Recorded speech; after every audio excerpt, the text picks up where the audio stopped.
شب که میاد خیالم از تو پر میشه، اسم تو هنوز روی لبهام جا میمونه. تو رفتی و این دل هنوز نمیفهمه چطور میشه کسی اینقدر بی صدا بمونه.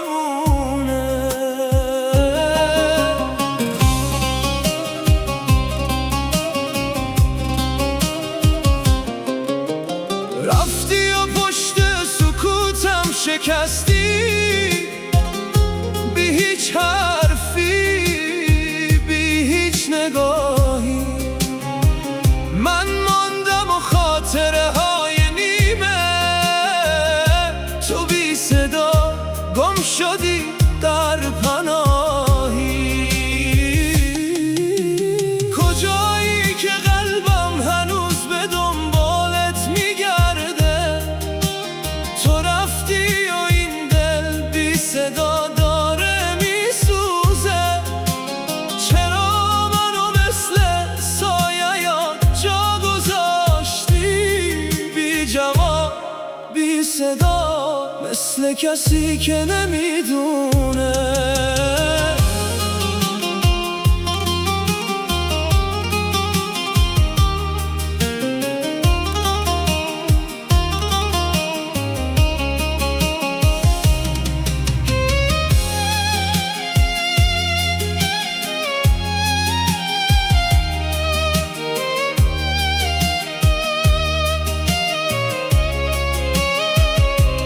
هر شب به گوشی خاموشت زنگ میزنم، اما صدا مثل همیشه بی جواب.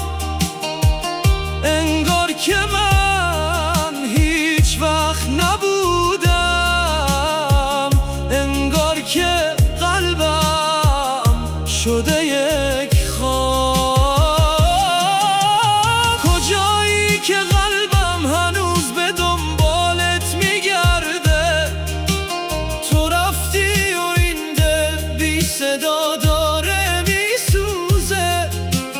چرا منو مثل سایه یا جا گذاشتی، بی جواب بی صدا، مثل کسی که نمیدونه. اگه یه روز برگشتی از این راه، بدون هنوز چشم به راهت میمونم.